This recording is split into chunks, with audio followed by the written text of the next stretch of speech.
నమస్తే అండి. ఈరోజు ఓరియంటేషన్ చూసినట్లయితే క్వశ్చన్ వచ్చేసి explain the development of architectural style during Mughal period. Mughal సామ్రాజ్య కాలంలోని వాస్తు గురించి అడుగుతున్న క్వశ్చము. మనకి ప్రధానంగా చూసినట్లయితే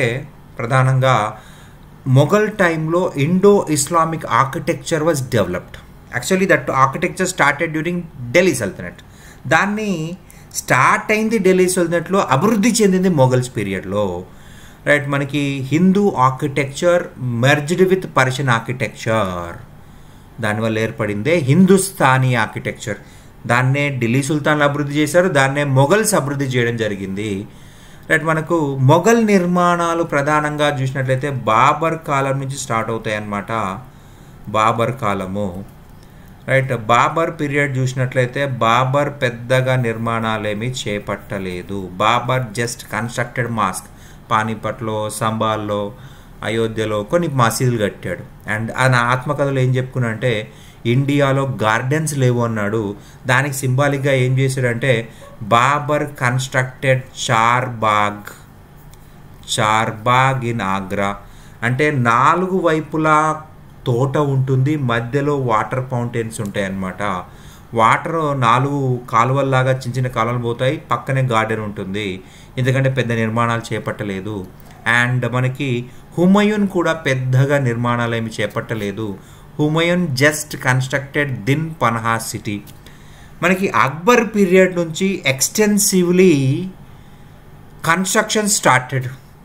Akbar consider as the founder of architectural styles of Mughals యొక్క ఆర్కిటెక్చర్ స్టైల్ స్టార్ట్ చేసింది అక్బరే. ఓకే, ముఖ్యంగా కొన్ని కోటలు కట్టాడు. అలహాబాద్లో ఒక కోట, లాహోర్లో ఒక కోట, అలాగే మనకి ప్రధానంగా ఢిల్లీలో ఒక కోట, ఆగ్రాలో ఒక కోట, అలాగే గుజరాత్ విజయాన్ని గుర్తుగా ఫతేపూర్ సిక్రీని నిర్మించడం జరిగింది. ఫతేపూర్ సిక్రీ మనకి ప్రధానంగా చూసినట్లయితే ఫతేపూర్ సిక్రీలోని నిర్మాణాలు అనేవి మనము ఎక్స్ప్లెయిన్ చేయాల్సి ఉంటుందన్నమాట. ఫతేపూర్ సిక్రీ చూసినట్లయితే ప్రధానంగా దాని లోపల పంచమహల్ ఉంటుంది, దివానే ఖాస్ ఉంటుంది. ఈ 2 లౌకిక నిర్మాణాలు. దివానే ఖాస్, మనకి దివానే ఖాస్ అంటే టక్కున గుర్తొచ్చేది రెడ్ ఫోర్ట్, కానీ ఫతేపూర్ సిక్రీలో కూడా ఒక దివానే ఖాస్ ఉంది, మనకు అది తెలీదు. చాలా చక్కగా నిర్మించాడు అనమాట దివానే ఖాస్ ఫతేపూర్ సిక్రీలో. Akbar constructed forts in Agra, అలాగే ఆగ్రా, లాహోర్, అలహాబాద్ అండ్ ఫతేపూర్ సిక్రీని కట్టాడు. ఫతేపూర్ సిక్రీ అందులో ముఖ్యమైనది దివానే ఖాస్, పంచమహల్. సో మనకి పంచమహల్లో ఉన్న ఆర్కిటెక్చర్ ఫీచర్స్ చెప్పాల్సి ఉంటుంది, దివానే ఖాస్ గురించి చెప్పాల్సి ఉంటుంది. Okay, Humayun tomb constructed by Akbar Humayun సమాధి నిర్మించాడు. అలాగే షాజహాన్, మనకి జహంగీర్ కావచ్చు, షాజహాన్ కావచ్చు. జహంగీర్ చూసినట్లయితే జహంగీర్ ముఖ్యమైన కట్టడాలు ప్రధానంగా మనకి ఇతిమత్ ఉద్దౌలా టూంబ్, నూర్జహాన్ యొక్క ఫాదర్ టూంబ్ అనమాట. నూర్జహాన్ యొక్క ఫాదర్ టూంబ్ అది కంప్లీట్గా మార్బుల్తో కట్టబడింది, పితదురా శైలిలో కట్టబడింది. అండ్ మరొక అంశం వచ్చేసి బాబర్ ఉద్యానవనాలు కట్టినట్లే ఇన్స్పిరేషన్ తోటి జహంగీర్ కూడా షాలిమార్ గార్డెన్స్ అనే దాన్ని కట్టాడు. అలాగే ఇక ఫైనల్గా షాజహాన్ చూసినట్లయితే షాజహాన్ పీరియడ్ని మనం ఏమంటాం అంటే గోల్డెన్ ఏజ్ ఆఫ్ మాన్యుమెంట్స్ అంటాం.